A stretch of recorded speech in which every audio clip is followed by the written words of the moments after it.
What's up, guys? Retro Boomer here, and today we're going to look at my top 10 favorite N64 games.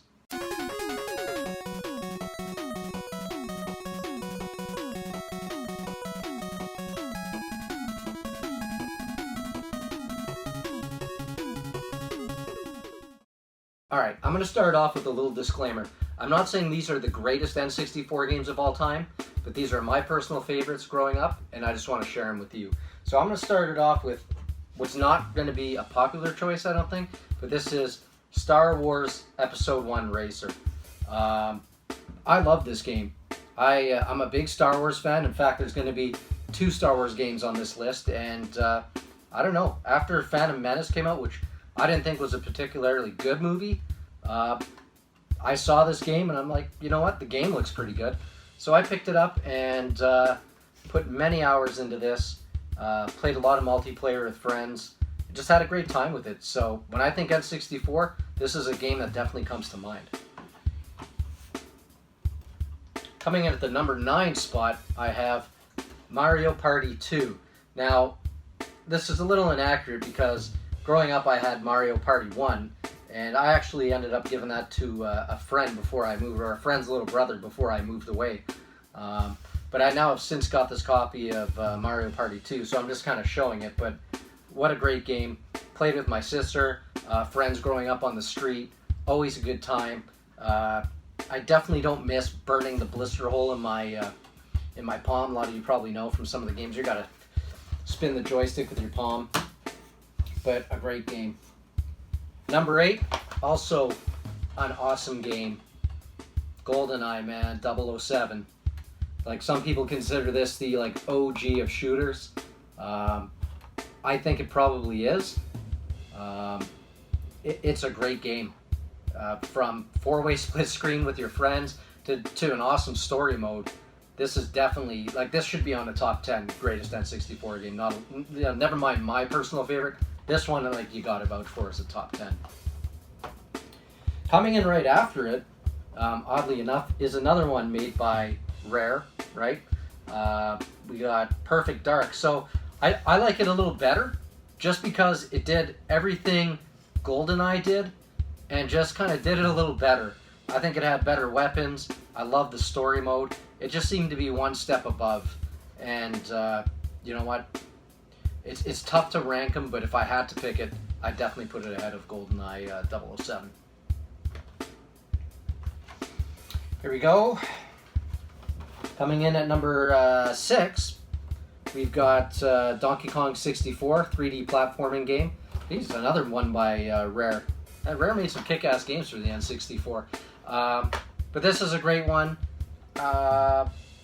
What's not to like about it? It's one of the, it's up there with Banjo-Kazooie, Legend of Zelda. Just a great 3D platformer for the system. Obviously, Donkey Kong, classic character. They're always good, man. Whether you look at the Super Nintendo games, I love the one on the Wii U. Recently ported over to the Switch, Tropical Freeze. Donkey Kong games are always kick-ass and always have awesome soundtracks, too. Number 5, this has got to be on an all-time list, too. Come on, man, it's Mario Kart.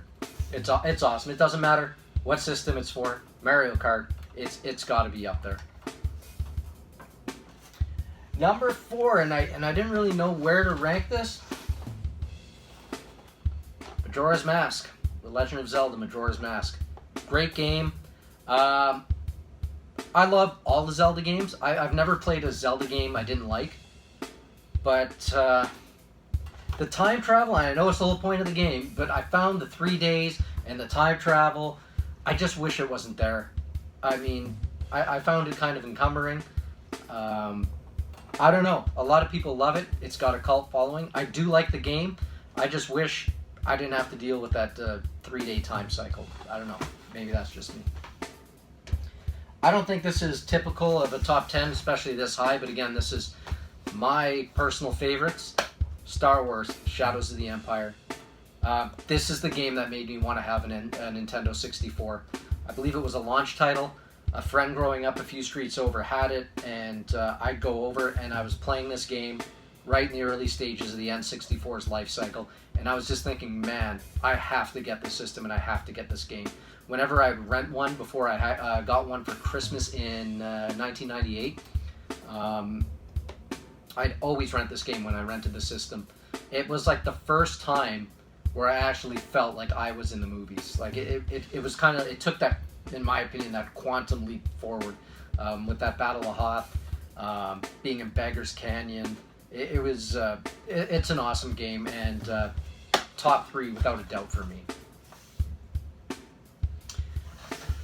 Number 2, and I only have this one. I got to get a box copy of this, but man, Super Mario 64. It's just like an amazing game. There's only one reason why this isn't number 1 on my list, which I'll get to, but this just defined 3D platforming when it came out. It was incredible. And another game along with Shadows of the Empire, same friend, he also had this one. Those 2 games made me have to have a Nintendo 64. And last, and the best in my opinion, it's my favorite game of all time, and it's a pretty obvious choice, The Legend of Zelda: Ocarina of Time. I got this game for Christmas, and you can see the box up there. I got I'm drawing a blank. The Atomic Purple, set, and I got this game with it, and I played it all day Christmas Day, all Christmas vacation. I think I had a hockey tournament. I'm a sports nut, and I didn't even want to play hockey. I was so hooked on this game. I played it for like 2 weeks straight and beat it, and I beat it time and time again.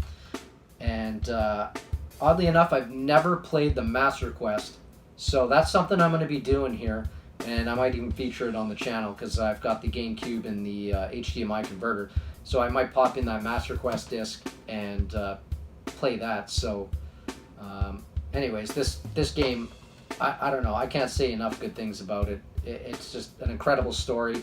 The music is good. I like to feature the music in a lot of my videos. It's just an incredible game, and it hits me right here, man. It's my favorite, so it's definitely number